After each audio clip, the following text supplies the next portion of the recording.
Good morning students. प्यारे बच्चों, आज हम चैप्टर नंबर 17 और जिसका टॉपिक हम बेलन कर रहे थे, जिसके हमने सभी फॉर्मूले आपको बता दिए थे और उसके आधार पर एक या दो क्वेश्चन भी आपको बता दिए गए थे, उसी एक्सरसाइज 17.2 को आगे बढ़ाते हैं। क्वेश्चन नंबर 3 है प्यारे बच्चों। यहाँ पर हमें दिया हुआ है एक बेलन है और उसके बेलन के सिरे का व्यास 9 सेंटीमीटर है। बेलन के सिरे का व्यास 9 सेंटीमीटर है। तो प्यारे बच्चों, हम जानते हैं कि बेलन का जो सिरा होता है वो वृत्त के आकार का होता है। तो वृत्त का व्यास दिया हुआ है, ये समझिए कि वृत्त का व्यास दिया हुआ है।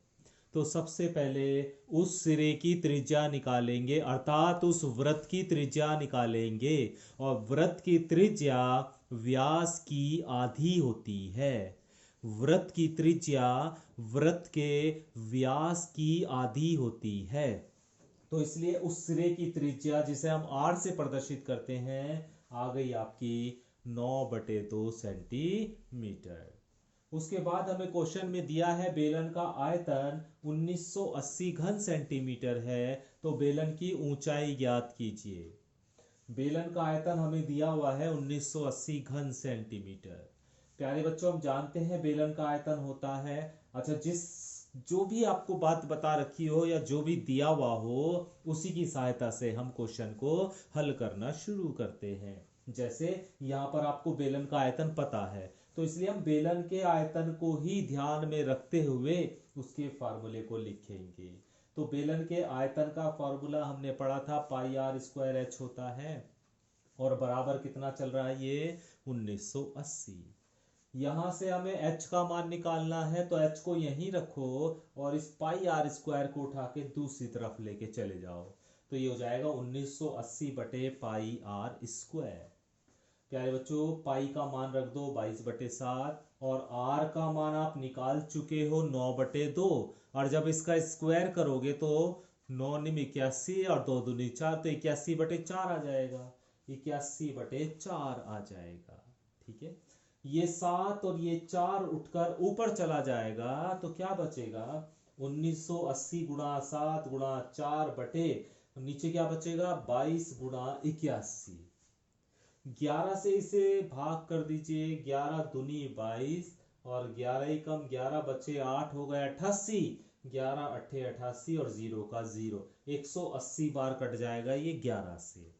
ठीक है, तो हमारे पास आ गया 180 गुणा 7 गुणा 4 और बटे कितना बचा 2 गुणा 81। 180 गुणा 7 गुणा 4 बटे 2 गुणा 81।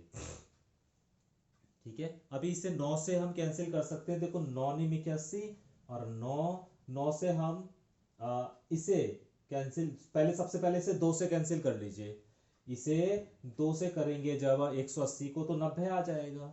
अभी 9 से इसे कैंसिल कीजिए तो 9 निम 81 और 9 ढाई 90। ठीक है, तो हमारे पास बचा 10 गुणा 7 गुणा 4 बटे 9। प्यारे बच्चों, ऊपर ऊपर वालों की गुणा कर लीजिए, 280 आ गई और बटे 9। 9 से 280 को भाग कर दीजिए तो आपको मिल जाएगा 31.1 सेंटीमीटर। अर्थात h का मान हमें मिल गया, अर्थात बेलन की ऊंचाई हमें पता चल गई। तो बेलन की ऊंचाई हो जाएगी 31.1 सेंटीमीटर। प्यारे बच्चों, क्वेश्चन नंबर 6 इस प्रकार से दिया गया है कि बेलन के आधार का क्षेत्रफल 154 वर्ग सेंटीमीटर है। बेलन के आधार, और प्यारे बच्चों हम जानते हैं बेलन का आधार वृत्त का होता है, वृत्ताकार होता है, वृत्त के रूप का होता है। तो वृत्त का क्षेत्रफल क्या होता है, पाई आर स्क्वायर होता है, नहीं होता है? हाँ, ध्यान रखिएगा, बेलन के आधार का क्षेत्रफल 154 वर्ग सेंटीमीटर दिया हुआ है। बेलन की ऊंचाई 15 सेंटीमीटर दी हुई है। हमें बेलन का आयतन और बेलन का वक्रपृष्ठ ज्ञात करना है।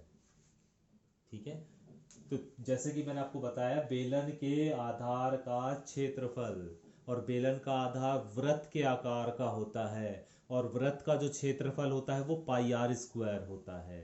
तो प्यारे बच्चों ये पाई आर स्क्वायर बराबर 154 वर्ग सेंटीमीटर दिया है।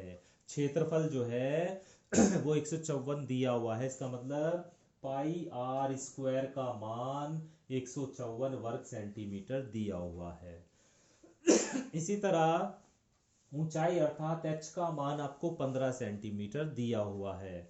सबसे पहले निकाल लीजिए बेलन का आयतन, और हम जानते हैं बेलन का आयतन बराबर होता है पाई आर स्क्वायर एच।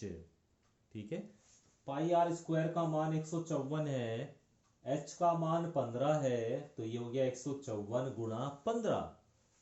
भाई पाई आर स्क्वायर की जगह तो हमने 154 रख दिया, गुणा h की जगह हमने 15 रख दिया, दोनों की मल्टीप्लाई की, आ गया आपका 2310 घन सेंटीमीटर। आपको बताया था आयतन की इकाई क्या होती है, घन सेंटीमीटर। सवाल सेंटीमीटर में तो सेंटीमीटर आएगा, सवाल मीटर में है तो मीटर आएगा, घन मीटर, घन सेंटीमीटर। ठीक है, इस तरह। अभी प्यारे बच्चों हम जानते हैं कि पाई आर स्क्वायर बराबर 154 हमें पता है, पाई आर स्क्वायर बराबर 154 हमें पता है। ऐसा इसलिए कर रहा हूं मैं क्योंकि हमें अभी त्रिज्या निकालने की जरूरत पड़ेगी, त्रिज्या की जरूरत पड़ेगी, इसलिए यहां से मैं आर का मान यानी त्रिज्या का मान पहले से ही निकाल लेता हूं। हम जानते हैं पाई आर स्क्वायर बराबर 154 है, ये रहा, तो आर स्क्वायर बराबर 154 बटे पाई हो जाएगा। पाई का मान रख दीजिए 22/7, तो 22/7 ऊपर पहुंच जाएगा।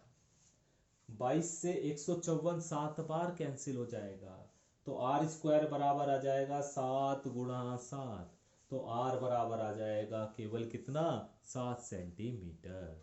तो आर की वैल्यू आ गई, अर्थात त्रिज्या आ गई, बेलन के आधार की त्रिज्या आ गई 7 सेंटीमीटर।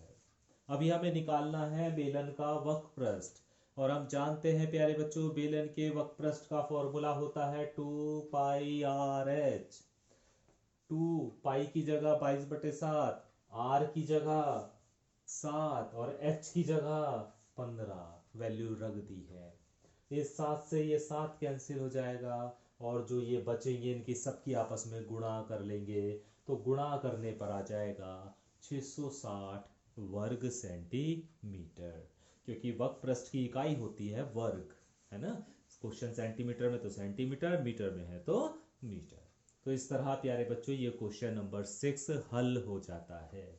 तो मुझे उम्मीद है कि यदि आपने इसे ध्यान से समझा है, सुना है, तो दोनों ही क्वेश्चन नंबर जो इससे पहले तीसरा क्वेश्चन बताया था और ये क्वेश्चन नंबर 6 जो बताया है, ये दोनों ही आपको अच्छे से समझ में आ गए होंगे। क्वेश्चन नंबर 4 देखिए प्यारे बच्चों, क्वेश्चन नंबर 4 में ये दिया गया है कि बेलन का वक्रपृष्ठ और बेलन का आयतन बराबर हैं। बेलन का वक्रपृष्ठ और बेलन का आयतन बराबर हैं।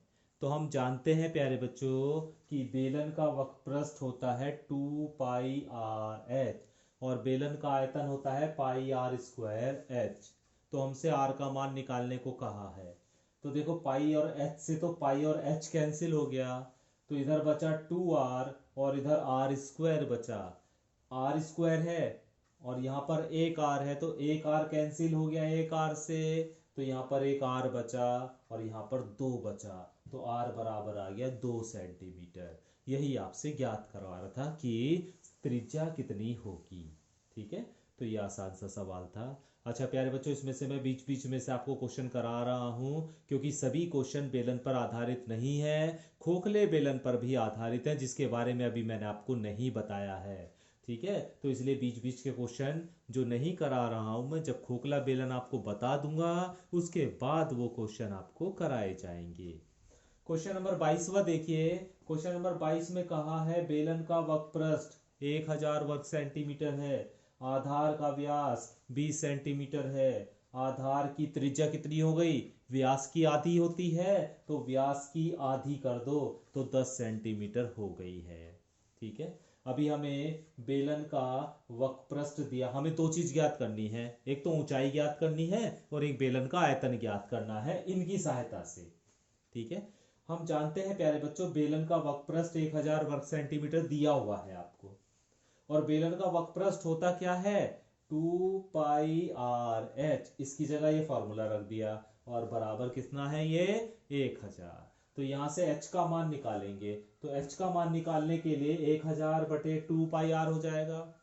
यहाँ पर प्यारे बच्चों पाई की वैल्यू 22/7 रखेंगे तो 7 ऊपर पहुंच जाएगा, है ना। आर की वैल्यू 10 रखेंगे, हल करेंगे इन्हें तो एक जीरो से एक जीरो कट जाएगी, तो बचेगा 700/44 सेंटीमीटर। तो बेलन की ऊंचाई हो जाएगी 700/44 सेंटीमीटर। इसे चाहे तो आप भाग कर सकते हैं, 44 से 700 को भाग कर लीजिएगा तो आपको बेलन की ऊंचाई पता चल जाएगी। इसके साथ साथ हमें बेलन का आयतन भी निकालना है, तो बेलन का आयतन होता है πr²h। पाई की जगह 22/7, आर स्क्वायर त्रिज्या कितनी है प्यारे बच्चों 10 है, तो 10 का स्क्वायर करोगे तो 100 ही आएगा, तो इसलिए मैंने यहाँ पर 100 लिख दिया है। और h अभी आपने निकाला है 700/44, तो h की जगह रख दिया 700/44। ठीक है, अभी देखिए इसे हल कर लीजिए। देखो 7 से ये 700 100 बार कैंसिल हो जाएगा, ठीक है। ये 22 से ये 44 2 बार कैंसिल हो जाएगा, और इस 2 से ये 100 50 बार कैंसिल हो जाएगा, तो हम पे बचेगा 50 × 100 अर्थात 5000 घन सेंटीमीटर। तो इस तरह प्यारे बच्चों बेलन का आयतन आपके पास आ जाएगा 5000 घन सेंटीमीटर। ठीक है, तो मुझे उम्मीद है कि आज जो भी क्वेश्चन आपको कराए गए हैं उसे आपको फॉर्मूलों का इस्तेमाल करना, बेलन के फॉर्मूलों का इस्तेमाल करना आपको आ गया होगा। ठीक है, तो अभी हम कल से प्यारे बच्चों खोखले बेलन के बारे में पढ़ेंगे। तो आज हम इतना ही काम करेंगे। आप बेलन से संबंधित जो भी मैंने आपको क्वेश्चन कराए हैं, या जो भी आपको किताब में बेलन से संबंधित क्वेश्चन मिले इस तरह के जो मैंने कराए हैं, उन्हें भी आप प्रैक्टिस कर लीजिए, चाहे वो उदाहरण हो और चाहे वो एक्सरसाइज में दिए गए हों। Thank you.